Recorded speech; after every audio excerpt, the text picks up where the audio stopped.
आगे बढ़ते हैं। हम लगातार आपको बता रहे हैं कि पश्चिम बंगाल में 6 सीटों के लिए राज्यसभा का चुनाव चल रहा है और गुजरात में 3 सीटों के लिए, और बहुत नाक की लड़ाई है अहमद पटेल के लिए और बीजेपी के लिए। बीजेपी ने पुरजोर कोशिश की हुई है कि किसी भी तरह अहमद पटेल राज्यसभा ना पहुंचे। हमारे साथ तमाम गेस्ट हमारे जुड़े हुए हैं। वरिष्ठ पत्रकार एनके सिंह जी स्टूडियो में मौजूद है, अभय दुबे जी कांग्रेस ऑफिस में और सुदेश वर्मा जी बीजेपी ऑफिस में। सुदेश जी, आपके पास आना चाहूंगी। चाहे राष्ट्रपति चुनाव हो, चाहे उपराष्ट्रपति चुनाव हो, बिहार में सरकार बनाना हो, अंतरात्मा की आवाज जो है वो सारे अंतर पार्टियों के जो विधायक हैं या एमपीज हैं, अंतरात्मा की आवाज आप ही के पक्ष में क्यों जाती दिख रही है?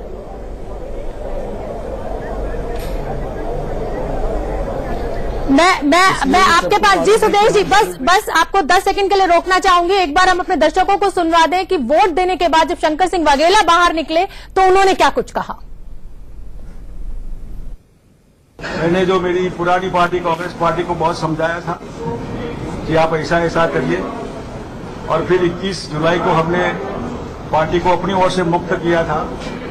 आज पार्टी ने भी कहा कि आप हमारी ओर से मुक्त है, और जब कांग्रेस जीतने वाली है ही नहीं तो हमारा वोट बिना मतलब का कांग्रेस को देने का मतलब नहीं था।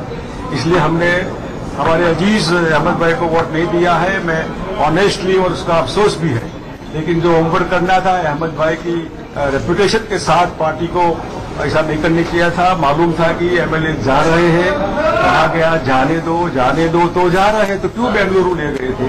यानी कि जो होमवर्क करना चाहिए, इतनी बड़ी हस्ती को आप कंटेस्ट करने के लिए कहते हैं और फिर एमएलए को जाने भी देते हैं।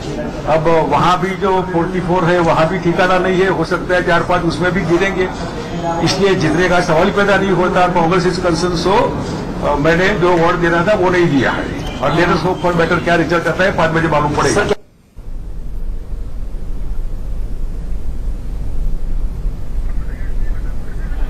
ये तस्वीरें हम आपको दिखा रहे हैं जिस समय कांग्रेस के 44 विधायक कड़ी सुरक्षा के बीच बस से पहुंचे थे सचिवालय वोटिंग के लिए। तमाम बड़े नेता वहां पर मौजूद थे, अहमद पटेल खुद वहां पर मौजूद थे, और सबको आप देख सकते हैं कि सबसे मिल रहे हैं। और कांग्रेस का ये दावा है कि ये 44 के 44 विधायक उनके पक्ष में वोट करेंगे, लेकिन जो सूत्रों से खबर आ रही है उसमें ऐसा कहा जा रहा है कि 2 विधायक, इनमें से 2 विधायक बीजेपी के पक्ष में वोट डाल चुके हैं।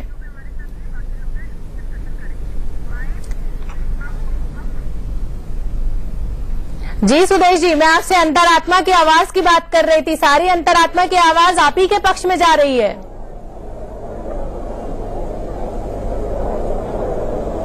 निश्चित ही, क्योंकि देखिए बीजेपी जिस तरह से आगे बढ़ रही है, सबको अपना राजनीतिक फ्यूचर बीजेपी के साथ ही अच्छा लगता होगा। दूसरा, सुचिता की राजनीति अगर करनी है तो बीजेपी एक प्लेटफॉर्म है। कांग्रेस तो खत्म होता सा लग रहा है, और ये परिवारवाद वाले जो है सुधरेंगे नहीं, लीडरशिप जो है सुनेगी नहीं। एरोगेंस किस लिए? लोग इतना हरा रहे उसके बाद भी एरोगेंस समझ में नहीं आता। कांग्रेस के अंदर से ही आवाज आई, जयराम रमेश जी ने बोला कि कांग्रेस को रीडिस्कवर करना पड़ेगा, लेकिन रीडिस्कवर कैसे करेंगे आप क्या करप्शन के खिलाफ लड़ाई लड़ेंगे लालू जी के कंधे पर बैठ के? कौन से आप आइडियोलॉजी, क्या अल्टरनेटिव नैरेटिव है आपके पास? अल्टरनेटिव नैरेटिव के एब्सेंस के कारण निश्चित ही कांग्रेस खत्म होने वाली है। तो जो लोग राजनीति करना चाहते हैं, बीजेपी आगे बढ़ रही है, बीजेपी में हमेशा वेलकम है अगर वो हमारे आइडियोलॉजी को मानते हैं तो।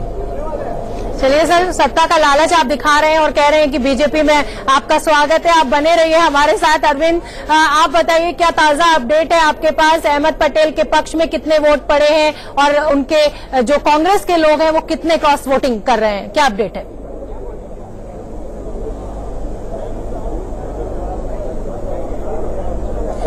शोभना, अभी तक तो कांग्रेस ये दावा कर रही है कि उनके पास जो उनके 44 विधायक थे वो उनके पास मौजूद हैं, वो उनके समर्थन में है।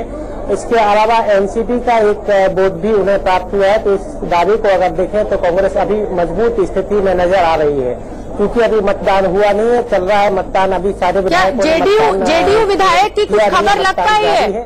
अरविंद, जेडीयू विधायक की कुछ खबर लग पाई है, वो किस पक्ष में गए हैं? देखिए, देखिए, जेडीयू विधायक की जहां तक हम बात करें छोटू भाई वसावा, तो उनका ये खबर है कि उन्होंने अपना वोट जो है ना भारतीय जनता पार्टी के समर्थन में डाला है। मतलब ये कंफर्म खबर है आपके पास? जो 2 विधायक थे उनमें से एक वोट भारतीय जनता पार्टी के समर्थन में गया है, तो दूसरा वोट नहीं। ये तमाम खबरें सूत्रों के हवाले से कही जा सकती हैं, लेकिन ये लगभग तय माना जा रहा है कि जिस प्रकार से एनसीपी के जो विधायक थे कांधल जाडेजा, उन्होंने कल मीडिया के सामने ये कहा था कि वो अपना वोट भारतीय जनता पार्टी को देंगे, लेकिन एनसीपी के दूसरे विधायक जयंत बोस की उन्होंने ये कहा है कि मैंने अपना वोट पार्टी के कहने के अनुसार दिया है। तो उसका मतलब ये होता है कि सीधा सा वोट उनका कांग्रेस के समर्थन में गया है। चूंकि ये चुनाव है, जब पूरा मतदान हो जाएगा इसके बाद ही कहा जा सकेगा कि कौन जीत रहा है। मामला दिग्गजों का है, दोनों दिग्गज मैदान में है। अहमद पटेल अपने आप में दिग्गज हैं और गुजरात से ही आते हैं। गुजरात में उनके लिए वर्चस्व की लड़ाई है, जो भी है उनके लिए अस्तित्व की लड़ाई है। और शंकर सिंह वाघेला जिस प्रकार से अभी बयान लेकर गए थे, उन्होंने ये कहा था कि वो जो 44 विधायक है उनमें से भी सेंध लगेगी, उनमें भी भारतीय जनता पार्टी के समर्थन में जाएंगे। तो अभी फिलहाल ये कहना कौन जीता कौन हारा ये जल्दबाजी होगा। जैसे ही परिणाम आएंगे उसके बाद ही ये कहा जाएगा कि आखिर ऊंट किस करवट बैठा। बिल्कुल अरविंद, आप अपनी नजर बना के रखिए, हम आप